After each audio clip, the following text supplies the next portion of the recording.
देखा पापा जी आपने? इस लड़की का नाटक देखा आपने?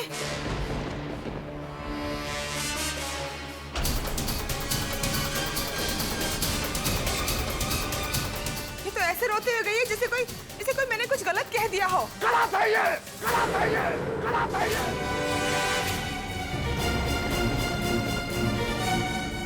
गलत तुम कर रही हो बेटा। क्या है ये सेठ जी? क्या है, क्या बोल रही है आपकी बहू?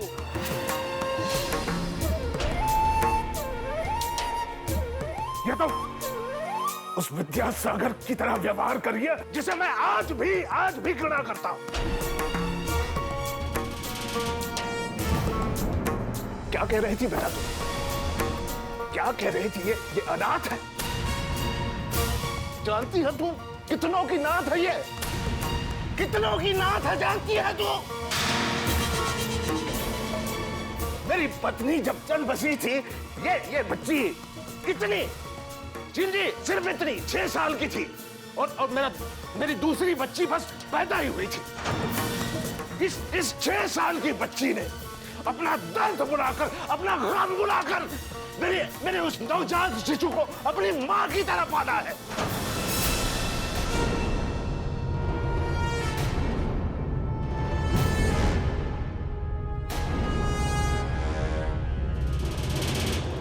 और तू कह रही है, क्या बोल रही थी तू? क्या कह रही थी तू? कुल गोत्र जात पात इस विद्यासागर की साथ इस बच्ची के सामने तुच्छ है। इतने विश्वास के साथ मैंने अपने बच्ची को आपके सपुर्द किया था, लेकिन आज लग रहा है कि मैंने उसे एक नर्क से निकालकर दूसरे नर्क में धकेल दिया।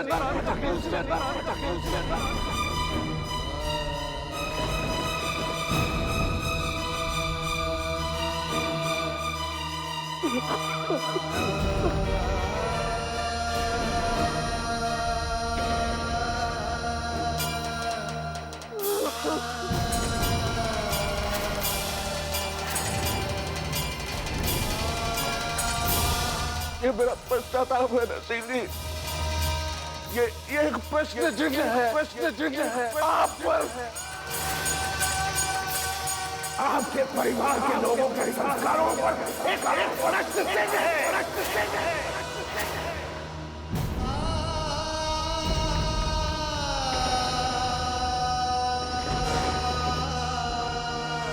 क्यों मेरी बच्ची को सताया जा रहा है? क्यों मेरी बच्ची पर अन्याय किया जा रहा है? अरे वाह पंडित जी, एक तो अनाथ बच्ची को हमारे मत्थे बिठा दिया, ऊपर से हमें को कोस रहे हो।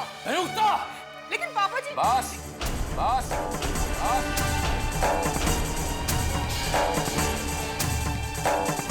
सब लोग यहाँ से चले जाएंगे। मुझे विद्यासागर जी से अकेले में बात करनी है अभी।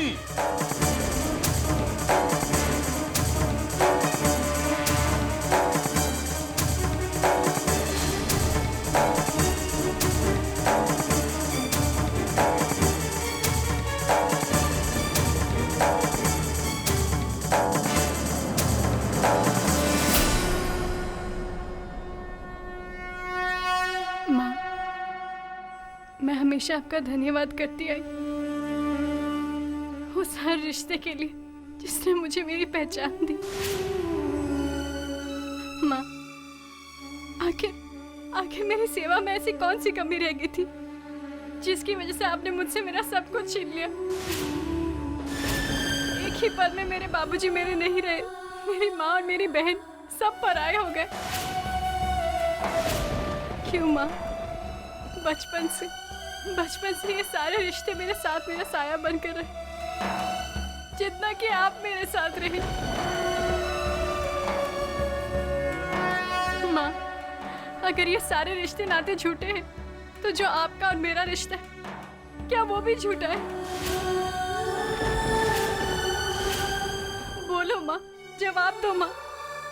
इस सच और झूठ के भवन में मेरी भक्ति और मेरी आस्था दम तोड़ रही है माँ। मेरे सारे विश्वास टूट रहे हैं माँ। जवाब दो, कुछ तो जवाब दो माँ, कुछ तो जवाब दो।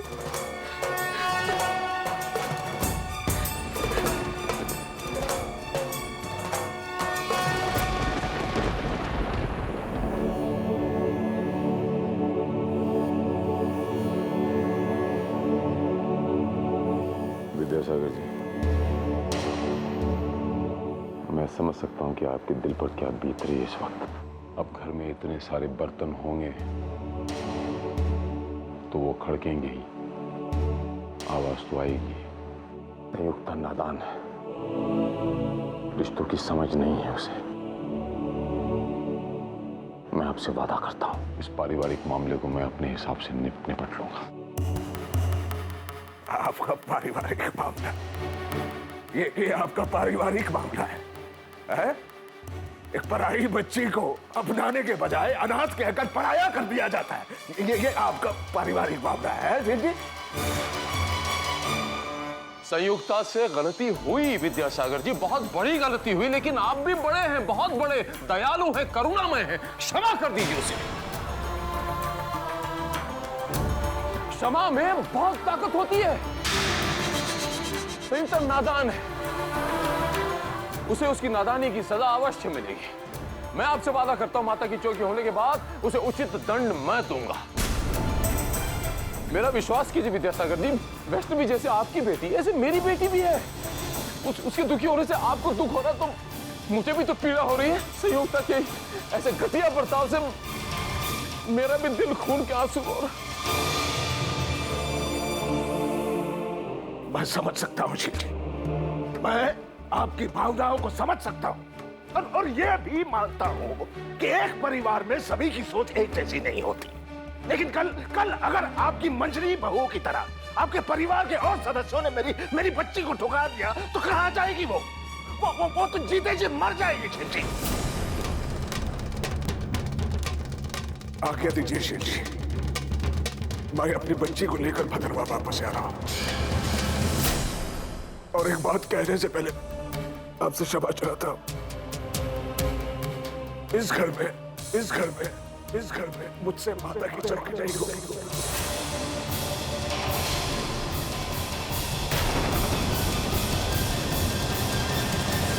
अरे पर ये क्या कह रहे हैं आप विद्यासागर जी? यही कि यह पंडित अपनी अनाथ बच्ची को लेकर भदरवा वापस जाना चाहता है। लेकिन जी, आज तक इस पंडित विद्यासागर ने अपने सर आंखों पर सिर्फ माता रानी को बिठाया है, लेकिन आज क्या कहा था आपकी बहू ने? तुच्छ जाति की बच्ची, उस तुच्छ जाति की बच्ची वैष्णवी को अपनी सर आंखों पर बिठाकर भदरवा वापस जाना चाहता है। जी, मैं अपनी बच्ची की खुशियों के लिए यहाँ आया था और ये जो माता की चौकी की बात कर रहे हैं ना आप, ये भी उसी की वजह से हो रहा है। आज मेरी बच्ची की आंखों में आंसू है और मैं माता की चौकी करके माता को प्रसन्न कर पाऊंगा ना? जी ना, क्षमा चाहता हूं, क्षमा चाहता हूं। अरे ऐसा कैसे कर सकते हैं विद्यासागर जी? अरे पर विद्यासागर जी, पूरे शहर में न्योते पड़ चुके हैं, हमारे लिए तो कम से कम माता रानी के नाम की लाश तो क्षमा चाहता हूँ जी। मेरा और वैष्णवी का यहाँ रुकना असंभव है। आप आज्ञा दीजिए। अरे मेरी बात तो सुने। नहीं, मैं सामान बांध रहा हूँ। जय माता दी, जय माता दी, जय माता दी।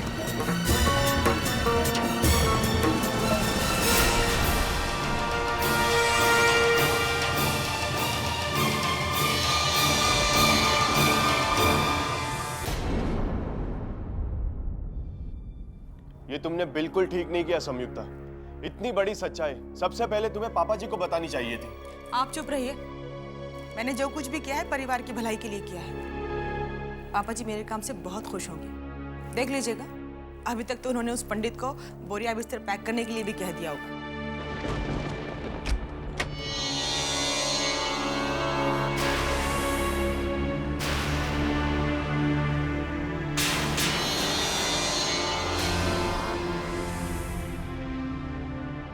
देखिए ना पापा जी, गौतम खामखा मुझे डांट रहे हैं, कह रहे हैं कि मैंने उन धोखेबाज बाप बेटी का भांडा फोड़ के अच्छा नहीं किया। लेकिन मुझे पता है मैंने बिल्कुल सही किया, इसलिए आप मुझे शाबाशी देंगे, है ना पापा जी?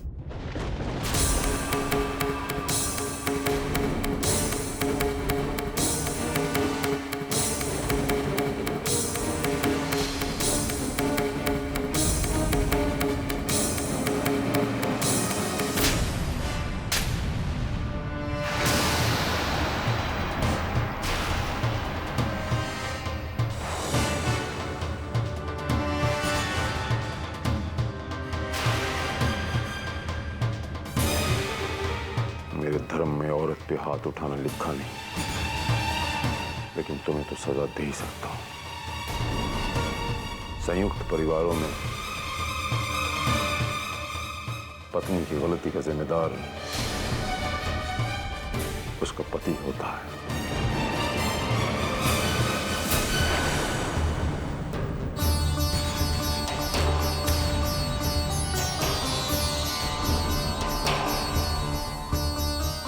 हमारा देश मर्यादा पुरुषोत्तम का देश कहलाता है संयुक्ता।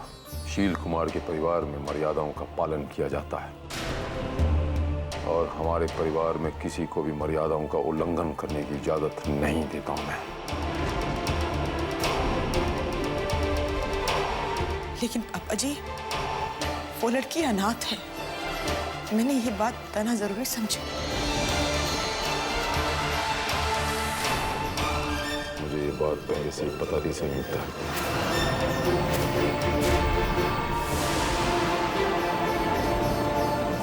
पंडित विद्यासागर जी ने शादी से पहले ये बात मुझे बता दी थी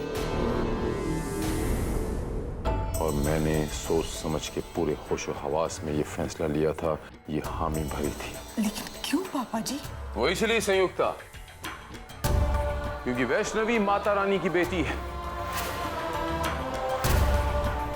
जिसे माता रानी खुद आशीर्वाद दे, उसे किसी परिचय की क्या आवश्यकता। मुझे इससे कोई फर्क नहीं पड़ता कि उसके माँ बाप कौन है, कौन सा जात है, क्या धर्म है। एक बात कान खोल के सुन लो संयुक्ता, वैष्णवी अनाथ नहीं है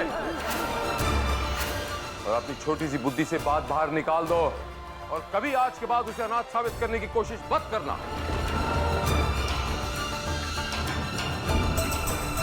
आज तुम्हारी वजह से पंडित जी के सामने मेरा सर शर्म से नीचे हो गया। तुमने वैष्णवी पे इल्जाम नहीं लगाया बल्कि सीधे माता रानी पे इल्जाम लगाया संयुक्ता। इतना बड़ा कदम उठाने से पहले एक बार मुझसे सलाह तो कर ली होती। अपनी हद भूल गई तुम। इस घर में औरतें अपना फैसला कब से करने लग गईं? तुम्हारी इस बेहुदा हरकत के बाद पता नहीं मेरी बच्ची का क्या हाल होगा। अगर वैष्णवी को कुछ हुआ संयुक्ता तो उसका परिणाम तुम्हें भुगतना पड़ेगा, तुम्हें भुगतना पड़ेगा।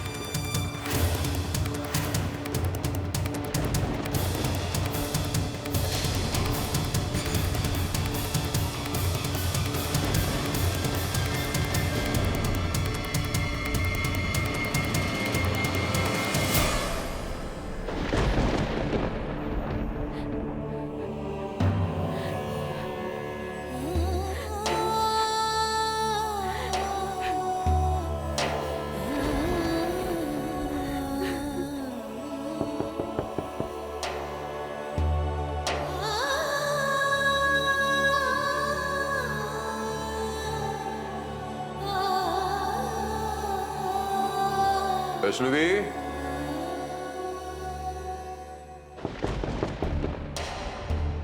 बच्चे दरवाजा खोलो, मैं तुमसे कुछ बात करना चाहता हूं। बच्चे, अपने पापा जी की बात भी नहीं मानोगी बच्चे।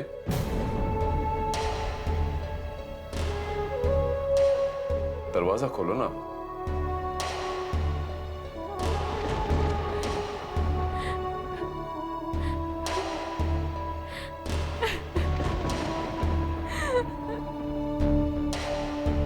मेरे बच्चे, तुम्हें कभी मेरी बातों में, मेरी आवाज में नकलीपन का आभास हुआ?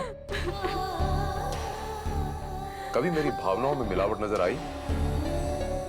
अगर नहीं तो दरवाजा खोल दो वैष्णवी। बच्चे, एक बार दरवाजा खोल के तो देखो। तुम्हारा ये अभागा पिता हाथ जोड़े खड़ा है और जब तक तुम इसे माफ नहीं करोगी मैं यहां से जाऊंगा नहीं।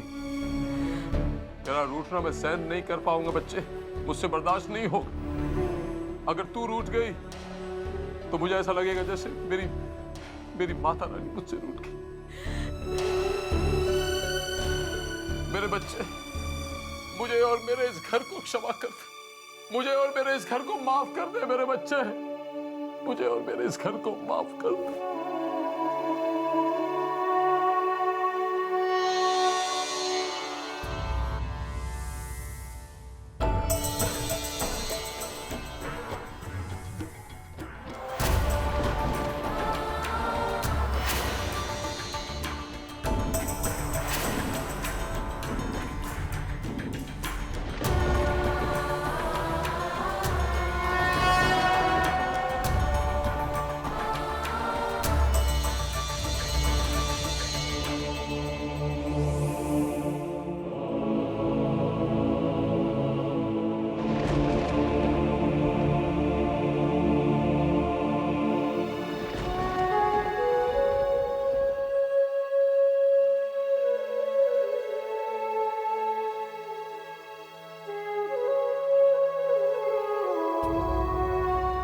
मुझसे माफी मांगकर मुझे पाप के भोग में क्यों डाल रहे हैं पापा जी?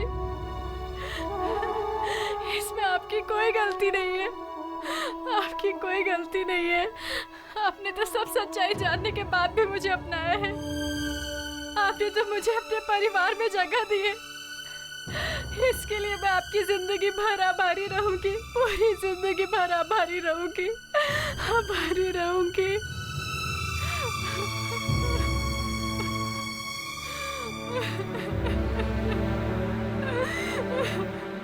नहीं बच्चे, नहीं नहीं नहीं, रोना बंद करो बच्चे, मेरा बच्चा नहीं रोते। माफी तो मुझे तुमसे मांगनी चाहिए बच्चे। तुमने हमारे परिवार को स्वीकार किया, हम सबको सार्थक कर दिया। मैं कितना खुश नसीब हूँ बच्चे, जो माता रानी ने अपनी बेटी सौंपी है मुझे। तो हमारे इस घर का सम्मान हो बच्चे। पर पापा जी कुछ नहीं बोला, कुछ नहीं बोला बच्चे। एक एहसान और कर दो मुझ पे बच्चे, अपने बाबूजी को बदरवा जाने से रोक लो। वो यहां से इस तरह दुखी जाए कि मुझसे बर्दाश्त नहीं होगा। माता की चौकी की सारी तैयारियां हो चुकी, अगर माता की चौकी नहीं हुई अनर्थ हो जाएगा मेरे बच्चे।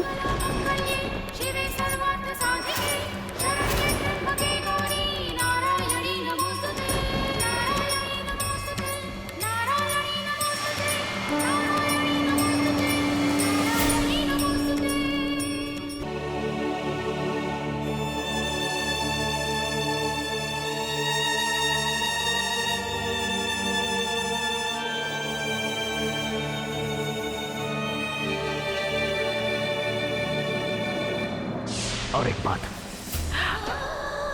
इससे ये भी कहो, ये मुझे बाबूजी कह करना होगा। इस घर में रहना तो ऐसे रहना जैसे कि इस घर में नहीं रह रही हो। फिर कभी मेरे सामने आने की कोशिश मत करना।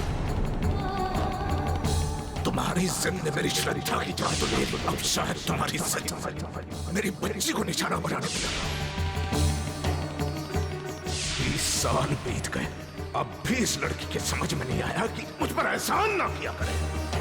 कपड़े गंदे पड़े रहते क्या होता, कम से कम तुम्हारा सामना तो नहीं करना पड़ता। मैं जानता था एक न एक दिन तू अपनी जात दिखाएगी। आज उसका भाग्य खुल रहा है।